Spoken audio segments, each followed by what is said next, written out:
White House demands new charges in Lincoln Memorial vandalism case. A new wave of controversy is swirling around the iconic Lincoln Memorial reflecting pool. The White House has formally asked the Department of Justice to explore a fresh prosecution against the man previously accused of vandalizing the newly renovated site, just weeks after federal prosecutors dismissed the original felony charges. The previous case involved Olympic canoeist David Hearn, who was accused of damaging the costly $14 million project after cracks, algae, and peeling sealant were discovered. However, prosecutors moved to dismiss those charges after findings from the Department of the Interior concluded the damage was actually linked to flaws in the installation process rather than any act of vandalism. But the story isn't over. White House officials have since reached out to the DOJ to determine if Hearn could instead face a misdemeanor charge. His attorneys are pushing back hard,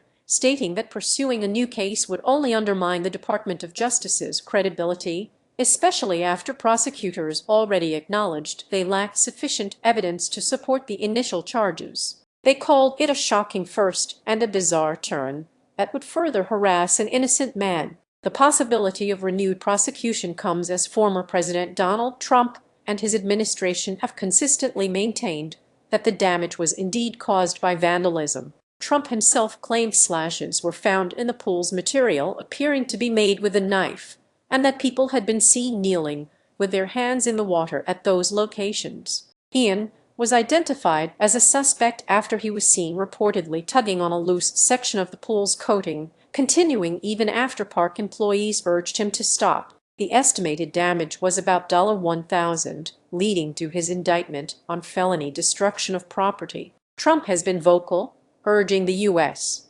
attorney to reconsider what he called a hastily made decision. He also criticized Hearn's alleged political connections, claiming he was a big player in a Democratic fundraising platform, and attacked his legal representation. Trump later said the U.S. attorney choked under pressure and folded like an umbrella.